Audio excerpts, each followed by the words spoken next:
Friends, welcome back to my YouTube channel. तो आज की क्लास में हम कवर करेंगे फुटप्रिंट्स विदाउट फीट का चैप्टर नंबर 5, जिसका नाम है फुटप्रिंट्स विदाउट फीट। चलिए शुरू करते हैं इस चैप्टर की स्टोरी को। देखिए, इस चैप्टर की स्टोरी शुरू होती है दो बच्चों से जो थे ना, वो लंदन की स्ट्रीट्स में वॉक कर रहे थे। तो जब वो वॉक करते हैं ना, तो उनको एक फ्रेश मडी में बेयर फीट के निशान मिलते हैं। बेयर फीट का मतलब क्या होता है? बेयर फीट का मतलब होता है नंगे पैर, यानी कि उनको नंगे पैर के निशान मिलते हैं। होते हैं ना, वो उस बेयर फीट के निशान को फॉलो करते हैं और एक टाइम के बाद वो जो बेयर फीट के निशान होते हैं, यानी कि जो नंगे पैरों के निशान होते हैं, वो गायब हो जाते हैं। अब होता क्या है, वो जो नंगे पैरों के निशान होते हैं ना, वो होते हैं ग्रिफिन के। अभी उन दिनों एक केमिकल के ऊपर रिसर्च कर रहा था और उसने रिसर्च में एक केमिकल बनाया था। जब वो उस केमिकल को अपनी बॉडी के ऊपर स्प्रेड करता था और कपड़ों को ओपन करता था, तो वो इनविजिबल हो जाता था। अब ग्रिफिन था ना, उसने ऐसा केमिकल बना दिया था कि करता था, कपड़े खोलता था और वो इनविजिबल हो जाता था।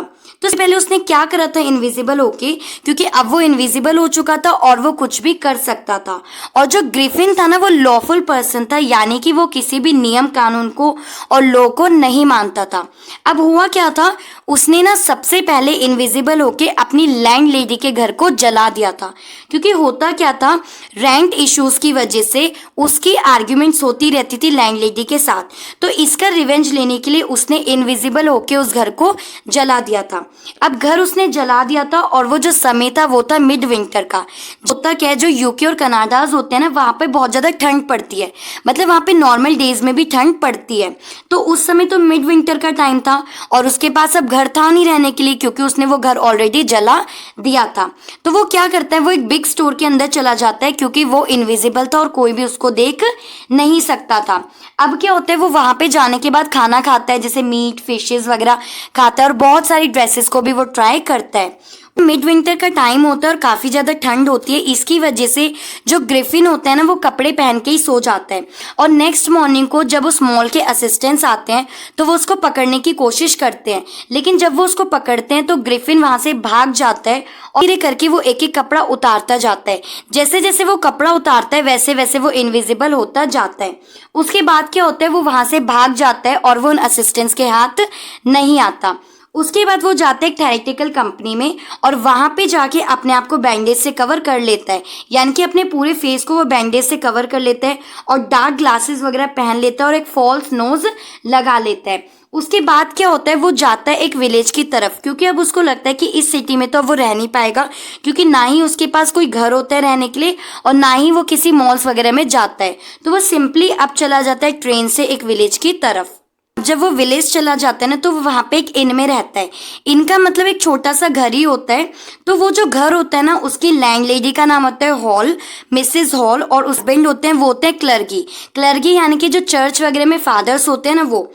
अब होता क्या है, वो जो ग्रिफिन होते हैं ना, जब वो इनके अंदर जाते हैं तो वो रूम की डिमांड करते हैं। तो जो मिसेस हॉल होती है ना, उनको ग्रिफिन बहुत ज्यादा स्ट्रेंज लगते हैं, क्योंकि उन्होंने अपने पूरे फेस को बैंडेज से कवर कर रखा होता है, डार्क ग्लासेस पहन रखे होते हैं, फॉल्स नोज लगा रखी होती है। बल्कि ये काम होता है, उनको रूम्स देने होते हैं, तो इसलिए वो कुछ ज्यादा पूछती नहीं है और वो सिंपल रूम दे देती हैं।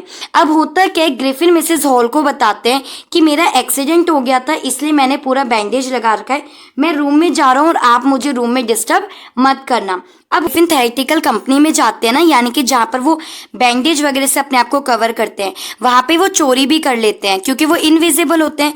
तो वो वहां से काफी सारे पैसे चोरी कर लेते हैं, जिसकी वजह से वो इजीली विजिबल होकर वहां पर, यानी कि मिसेस हॉल के घर में, इनमें इजीली वहां पर रह लेते हैं। तो 2 मंथ्स तक रेंट पे कर देते हैं, लेकिन आफ्टर 2 मंथ्स जब उनके पास खत्म हो जाते हैं और मिसेस हॉल जब बार बार उनसे रेंट की डिमांड करती है, तो जो ग्रिफिन होते हैं वो बोलते हैं कि मैंने तुमसे कह दिया ना, मैं तुम्हें पैसे दे दूंगा, यानी कि मैं रेंट पे कर दूंगा, मेरा एक चेक आने वाला है, वो चेक आते ही मैं तुम्हारा सारा रेंट पे कर दूंगा। तो वो तरीके से ग्रिफिन बार बार मिसेस हॉल को टालते रहते हैं, यानी कि 2 मंथ्स तक तो वो इजीली रेंट पे कर देते हैं, क्योंकि उनके पास पैसे होते हैं, उन्होंने चोरी करी होती है थेरेटिकल कंपनी में।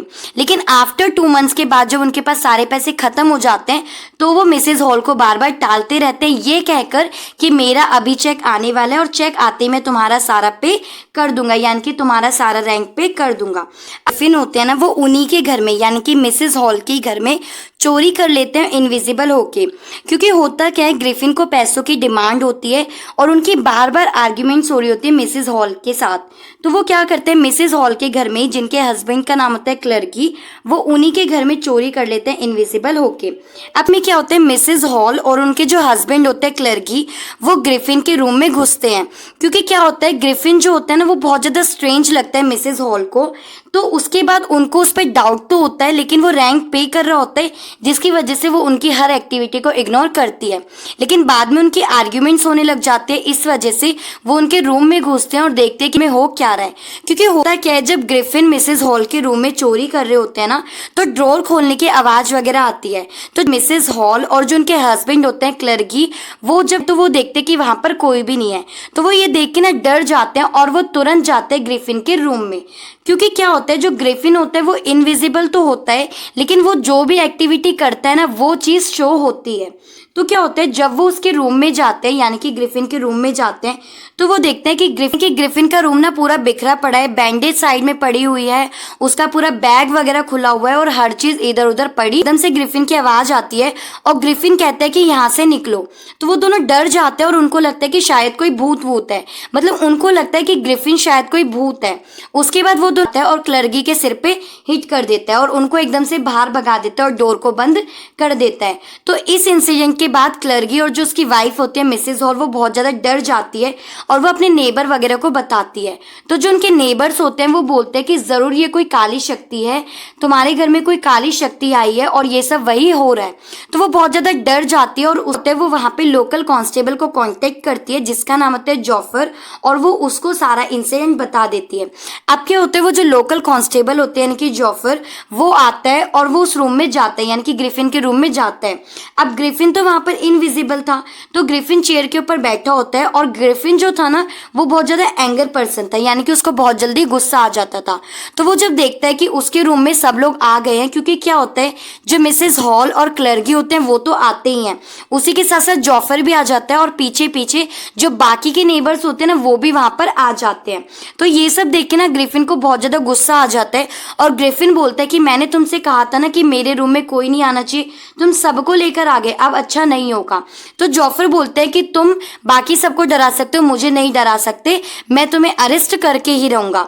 तो जो जॉफर होता है ना, उसको बहुत ज्यादा गुस्सा आ जाता है और वो क्या करता है, अच्छा वहां पर ना जॉफर विजिबल कंडीशन में होता है, यानी कि उसने बैंडेज वगैरह से अपने पूरे फेस को कवर कर रखा होता है, तो वो विजिबल होता है।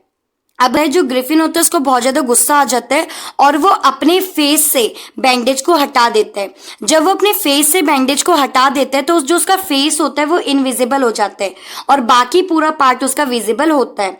तो ये देखिए, बाकी सब तो डर जाते हैं, सबको लगता है कि जरूर कोई जादू टोना है और जरूर कोई काली शक्तियां हैं। लेकिन क्या होता है, जो जॉफर होता है वो बोलता है कि चाहे तुम्हारा सिर हो चाहे तुम्हारा सिर ना हो, मैं तुम्हें अरेस्ट करके रहूंगा और मैं तुम्हें यहाँ से लेके ही जाऊंगा।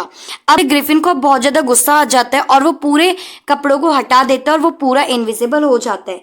इनविजिबल होने के बाद वो सबको मारता है, क्योंकि वो इनविजिबल होता है तो कोई उसको पकड़ नहीं पाता और इनविजिबल होने का फायदा उठाता है। वो क्या होता है, जॉफर भी अब डर जाता है और उसको लगता है कि अब वो तो ग्रिफिन को पकड़ ही नहीं पाएंगे, क्योंकि ग्रिफिन जो होता है वो पूरा इनविजिबल हो चुका होता है और वो इनविजिबल होके सबको हिट कर रहा होता है। तो जॉफर भी वहां से भाग जाते हैं और इसी के साथ साथ आपका ये पूरा चैप्टर कवर हो गया। इस चैप्टर को हमने शॉर्ट समरी में लेकिन पूरा डिटेल्ड एक्सप्लेनेशन के साथ कवर किया।